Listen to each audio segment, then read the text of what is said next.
Hi viewers, welcome to our channel. ప్రస్తుతం మనతో పాటు సీనియర్ జర్నలిస్ట్ దామ బాలా సార్ వారితో మాట్లాడదాం. నమస్కారం సార్.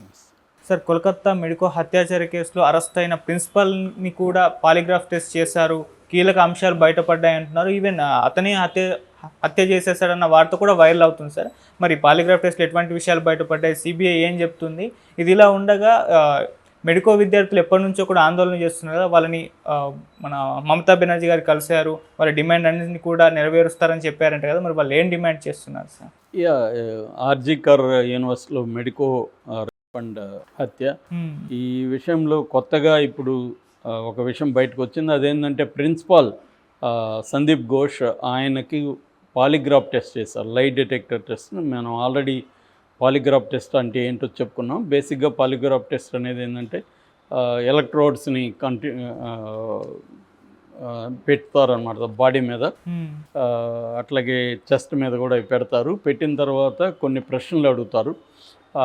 మామూలుగా అయితే సమాచారం అడుగుతారు, కావాలని కొన్ని అబద్ధాలకు సంబంధించిన ప్రశ్నలు అడుగుతారు. అంటే నీ పేరు సందీప్ ఘోష్ కాకుండా నీ పేరు మౌనతరాయో ఏదో అడుగుతారనుకో, ఇతను ఏం చెప్తాడు, ఇట్లాంటి టెస్ట్ చేసినాక కేసుకు సంబంధించి అడుగుతారు. అడిగినప్పుడు అతని బీపీ ఎలా ఉంది, ఆ తర్వాత హార్ట్ బీట్ ఎలా ఉంది, పల్స్ రేట్ ఎలా ఉంది, దాని తర్వాత అతనికి చెమటలు ఎలా పడుతున్నాయి, ఇట్లాంటివన్నీ కూడా టెస్ట్ చేస్తారన్నమాట. అంటే అబద్ధాలు చెప్తున్నప్పుడు, అంటే నిజాలు మామూలుగా ప్రశ్నలు అడిగి నిజాలు చెప్పినప్పుడు ఎలా ఉన్నాయి బీపీ, అదంతా అబద్ధాలు చెప్తున్నప్పుడు ఎలా ఉన్నాయి అనేది బేసిక్గా ఈ టెస్ట్ వరల్డ్ వైడ్గా అనేక సార్లు చేస్తున్నారు. కానీ దీనికి అఫీషియల్గా అయితే ఇప్పటికి కూడా 100% ఫుల్ ప్రూఫ్ కాదు. సో ఈవెన్ మన దేశంలో కూడా దీన్ని కోర్టులు అయితే ఆమోదించవు. అట్లాగే అమెరికన్ సైకాలజికల్ అసోసియేషన్ వాళ్ళు కూడా ఇది 100% కరెక్ట్ కాదు, దీన్ని ఏమార్చచ్చు అనేది చెప్పారు. అంటే ఎవరైనా అబద్ధాలు చెప్పే అలవాటు ఉన్నోడు కూల్గానే అబద్ధాలు చెప్పగలడు. అతనికి బీపీను పెరగదు, పల్స్ రేటు పెరగదు, చెమటలు పట్టవు, ఏం పట్టవు. మామూలుగా మనం చూస్తుంటాం, చాలామంది చాలా కూల్గా బ్రహ్మాండమైన అబద్ధాలు చెప్తుంటారు. వాళ్ళు అసలు ఎటువంటి ఇది కనపడదు. అట్లాగే బాడీలో కూడా ఏమీ రాకుండా చూసుకోగలరు అనేది చెప్తున్నారు. ఏదేమైనా సంజయ్ రాయ్కి ఆల్రెడీ చేశారు దీంట్లో ప్రధాన ముద్దాయికి. సంజయ్ రాయ్ మాత్రం నేను చేయలేదు, అక్కడ నేను వెళ్ళేసరికి డెడ్ బాడీ ఉంది, నేను భయపడి వచ్చేసాను అనేది సంజయ్ రాయ్ చెప్పినట్టుగా చెప్తున్నారు. అతను కావాలని అబద్ధాలు చెప్పినట్టుగా ఇప్పటికైతే వీళ్ళకేం డౌట్ రాలేదు. కానీ ఈ కేసులో మాత్రం ఇతను అబద్ధాలు చెప్పాడని ఈ సందీప్ ఘోష్ ప్రిన్సిపాల్ సిఎస్ఎఫ్ఎల్ అంటే central forensic science lab, CFSL. ఈ సిఎఫ్ఎస్ఎల్ అనేది ఇప్పుడు తేల్చి చెప్పింది వీడు చెప్పినవన్నీ అబద్ధాలు, మోసపూరితమైన మాటలు మాట్లాడాడు అనేది సర్టిఫై చేసింది. అంటే ఇతనే చంపి ఉండొచ్చు అనేది ఇప్పుడు సిబిఐ కూడా నమ్ముతున్నట్టుగా తెలుస్తుంది. మరి వాళ్ళిద్దరు కలిసారా, లేకపోతే ప్రిన్సిపాల్ రోలే ఉందా? ఎందుకంటే ప్రిన్సిపాల్ మెడికల్ హాస్పిటల్లో, కాలేజీలో అనేక అవకతవకలు పాల్పడ్డాడనే విషయం కూడా బయటకు వచ్చింది. మెడికల్ ఎక్విప్మెంట్ నమ్ముకోవడం కావచ్చు, దాంట్లో రకరకాల అవినీతులకు పాల్పడడం, ఇవన్నీ ఈ అమ్మాయికి తెలిసిపోయి ఈ అమ్మాయి బయటపెట్టే పరిస్థితిలో ఉంది. కాబట్టి ఈ అమ్మాయిని చంపేయాలని ప్రిన్సిపాల్ అనుకున్నాడు. సో అతని రోల్ ఉందని ఇప్పుడు సిబిఐ నమ్ముతుంది. అందుకని పాలిగ్రాఫ్ టెస్ట్లో కూడా అతను క్లియర్గా అబద్ధాలు చెప్పాడనేది సిఎఫ్ఎస్ఎల్ కూడా చెప్పింది. బట్ ఈ సిఎఫ్ఎస్ఎల్ రిపోర్ట్ అయితే కోర్టులో అయితే చెల్లదు, సాక్ష్యంగా మాత్రం చెల్లదు. ఇతను అబద్ధాలు చెప్పాడనే సాక్ష్యం అయితే కుదరదు. కానీ వీళ్ళకి సిబిఐకి ఇతను ఎలా చెప్తున్నాడు, దీని కొలాబరేటివ్ ఎవిడెన్స్గా దీన్ని వాళ్ళు వాడుకునేదానికి అవకాశం ఉంది. సో అంటే వేరే ఏమైనా పనికి వస్తాయేమో చూడాలి. ఏదేమైనా ఇతను తర్వాత అక్కడ అభిజిత్ మండల్ అని అక్కడ పోలీస్ అధికారి, ఆ police station first Abhijit Mandal ప్రిన్సిపాల్కి కూడా కమ్యూనికేషన్ రెగ్యులర్గా ఉందని వీళ్ళ సిబిఐ దృష్టికి వచ్చింది. వీళ్ళిద్దరూ కలిసి కొంత ఫ్రాడ్ చేశారు. చనిపోయిన తర్వాత దాదాపు 1 అవర్ వరకు అభిజిత్ మండల్ అక్కడికి వెళ్ళలేదు, దగ్గరలోనే ఉన్నా కూడా వెళ్ళలేదు. అట్లాగే క్రైమ్ సీన్ని ధ్వంసం చేయడంలో కూడా వీళ్ళిద్దరి పాత్ర ఉంది. అక్కడికి కావాలనే కొంతమంది అల్లర్ల మూకల్ని రెచ్చగొట్టించి తృణమూల్ కాంగ్రెస్ వాళ్ళని క్రైమ్ సీన్ని ధ్వంసం చేయడానికి ప్రిన్సిపాల్, ఈ అభిజిత్ మండల్ ఇద్దరు కలిసి ప్లాన్ చేసి క్రైమ్ సీన్లో ఉండే మెయిన్ విట్నెస్లకి ఏవైతే ఉన్నాయో అవన్నీ కూడా ధ్వంసం చేసేసారు. అట్లాగే ప్రిన్సిపాల్ అక్కడ బాత్రూమ్, ఆ సెమినార్ హాల్ ఎక్కడైతే క్రైమ్ జరిగిందో ఆ సెమినార్ హాల్లో బాత్రూమ్ని మళ్ళీ కొట్టించేసి దాన్ని మళ్ళీ కట్టించాడు. దానివల్ల కూడా క్రైమ్ సీన్ డిస్టర్బ్ అయిపోయింది. ఇదంతా కూడా ప్రిన్సిపాల్ అండ్ అభిజిత్ మండల్ వీళ్ళిద్దరూ కలిసి చేసిన డ్రామాగా సిబిఐ ఇప్పటివరకు నమ్ముతుంది. దీనికి సంబంధించి ఇప్పుడు సిబిఐ నెక్స్ట్ స్టెప్ తీసుకోవడానికి రెడీ అవుతుంది. సో ఇప్పుడు ఇది షాకింగ్ విషయంగా మనం చెప్పుకోవచ్చు ఈ అమ్మాయి కేసులు ఇప్పటివరకు.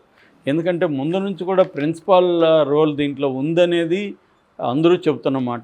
బట్ రేపు ఎంతమంది చేశారు, ఎంతమంది కలిసి ఈ అమ్మాయిని చంపారు అన్నది ఇప్పుడు ప్రధానంగా వస్తుంది. ఖచ్చితంగా సంజయ్ రాయ్ రోల్ ఉందనేది సిబిఐ కూడా అనుకుంటుంది. సంజయ్ రాయ్ కూడా దీంట్లో పార్టిసిపేట్ చేశాడు. అట్లాగే ఇతను ఒక్కడే చేయలేదు, హెల్ప్ చేశారనే యాంగిల్లోనే సిబిఐ ప్రయత్నిస్తుంది. దానికి సంబంధించి సిబిఐకి మెటీరియల్ అండ్ డాక్యుమెంటల్ ఎవిడెన్స్ ఇప్పటివరకు సరిగ్గా దొరకలే. అంటే ఫిజికల్ ఎవిడెన్స్ అనేది క్లియర్గా లేదు. అందుకని సిబిఐ ఏం చేస్తుందంటే ఈ టెస్టుల మీద ఆధారపడుతుంది. ఇప్పుడు ఈ పాలిగ్రాఫ్ టెస్టులు అందరికీ చేస్తుంది, అభిజిత్ మండల్కి చేసింది, ప్రిన్సిపాల్కి చేసింది, ప్రధాన నిందితుడైన సంజయ్ రాయ్కి చేసింది. నెక్స్ట్ ఇప్పుడు సంజయ్ రాయ్కి నార్కో టెస్ట్ కూడా చేస్తున్నారు. మనం నార్కో టెస్ట్ అంటే కూడా చెప్పుకున్నాము. సో సోడియం పెంటతాల్ ఇస్తారు, ఒక మత్తు మందు లాంటిది ఇస్తే అనస్థీసి అంటాం కదా, అలాగే ఇచ్చి వాళ్ళని సెమీ స్లీప్ స్టేట్లో అంటే హిప్నాటిక్ స్టేట్లో ఉన్నప్పుడు ప్రశ్నలు అడుగుతారు. దానివల్ల వాళ్ళు ఓపెన్గా వాళ్ళు ఫుల్ కాన్షియస్నెస్లో ఉండరు కాబట్టి, సెమీ కాన్షియస్నెస్లో ఉంటారు కాబట్టి దానికి నిజంగానే నిజమైన సమాధానాలు ఇస్తారనేది బేసిక్ అండర్స్టాండింగ్. అది కూడా కోర్టులో అయితే నిలవదు, కానీ వీళ్ళకి హెల్ప్ అవుతుంది. అతను ఏమన్నా రివీల్ చేస్తే, పేర్లు కానీ అట్లాంటివి ఏమన్నా రివీల్ చేస్తే కొంత నెక్స్ట్ ఫర్దర్ ఇన్వెస్టిగేషన్కి అది హెల్ప్ అవుతుంది. కాబట్టి ఇప్పుడు దానికి కూడా కోర్టుకి అప్లై చేశారు. ఇప్పుడు నార్కో టెస్ట్ ప్రిన్సిపాల్కి కూడా చేసే అవకాశం ఉంది. ఎందుకంటే ఎప్పుడు ఇవన్నీ చేస్తారంటే physical and material evidence, eye విట్నెస్లు లేనప్పుడు వీటి ద్వారా ఎవరైతే అనుమానితులు కావచ్చు, నిందితులు కావచ్చు ఉన్నారో వాళ్ళ నుంచే రాబట్టాల్సిన పరిస్థితి ఉంటుంది. మామూలుగా మన పోలీసులు అయితే ఇవన్నీ ఏం చేయరు, కొడతారు, బాగా టార్చర్ చేస్తారు, ఆ టార్చర్లకు భయపడి చెప్తారు. ఇదే ప్రిన్సిపాల్ని, ఇదే సంజయ్ రాయ్ మనోళ్ళు అయితే చితగొట్టేస్తుంటారు ఇప్పటికీ. మామూలుగా సిబిఐ కూడా చితగొట్టదని గ్యారంటీ ఏం లేదు. ఎందుకంటే వివేకానంద రెడ్డి కేసులో సిబిఐ మీద కూడా ఇదే ఆరోపణలు ఉన్నాయి, చితగొట్టారని. బట్ ఇక్కడ ఏంటంటే ఇదంతా ఇప్పుడు అక్కడ మమతా బెనర్జీ గవర్నమెంట్ ఉంది. మమతా బెనర్జీ గవర్నమెంట్ సిబిఐకి యాంటీగా ఉంది. కాబట్టి ఇప్పుడు వాళ్ళు ఏది చేసినా కోర్టు పర్మిషన్తో చేయాలి తప్ప వేరే మార్గం సిబిఐకి లేదు.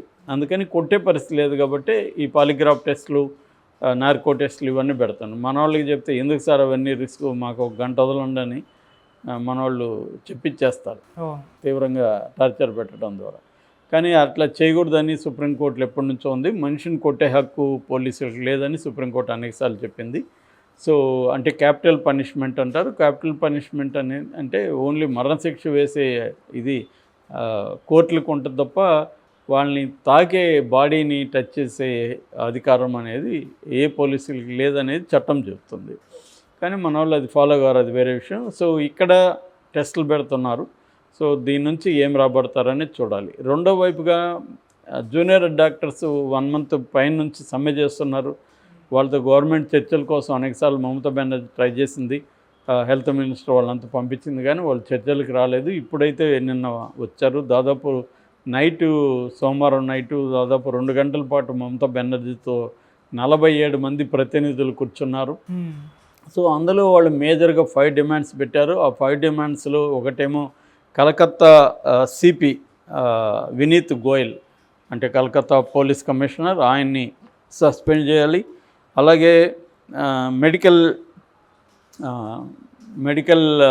ఎడ్యుకేషన్ డైరెక్టర్ ఆయన్ని సస్పెండ్ చేయాలి. తర్వాత మెడికల్ హెల్త్ సర్వీసెస్ డైరెక్టర్, ముగ్గురిని సస్పెండ్ చేయాలి అనేది వాళ్ళు ప్రధానమైన డిమాండ్స్. ఈ ముగ్గురిని సస్పెండ్ చేయడానికి ఈమె ఒప్పుకునింది. ఆల్రెడీ ఈ సిపి తనే రిజైన్ చేస్తానని చెప్పాడు. అతని ప్లేస్లో వేరే వాళ్ళని కూడా నియమించడానికి కూడా ఆర్డర్లు ఇచ్చేశారు. అట్లాగే మెడికల్కి సంబంధించిన ఒక హెల్త్ సెక్రటరీ ఎవరైతే ఉంటారో అతని ఆధ్వర్యంలో ఒక ప్రత్యేకమైన కమిటీని కూడా ఈమె నియమించడానికి ఒప్పుకుంది. ఈ కమిటీ జూనియర్ డాక్టర్లు కావచ్చు, హాస్పిటల్ పరిస్థితులు కావచ్చు, దీని మీద సమగ్రమైన అధ్యయనం చేసి రికమెండేషన్స్ చేస్తుంది ఎలాంటి మార్పులు చేయాలనేది.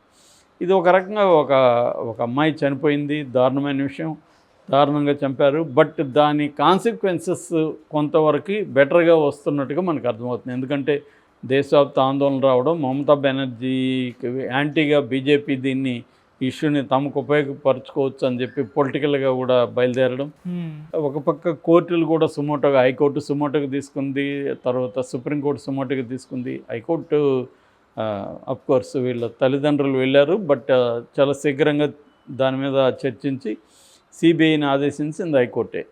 కాబట్టి ఈ రకంగా ఇది ఒక సక్రమ పద్ధతిలో ఇన్వెస్టిగేషన్ అయితే జరుగుతుంది. మమతా బెనర్జీ కూడా దిగిరాక తప్పలేదు. బిగినింగ్లో చాలా అడమెంట్గా ఉండింది. ఇప్పుడు కూడా సమ్మె విరమించుకోండి, మీ మీద ఎటువంటి చర్యలు తీసుకోమన్నారు. వాళ్ళు మాత్రం మేము మా డిమాండ్లు కంప్లీట్గా మీరు హానర్ చేసి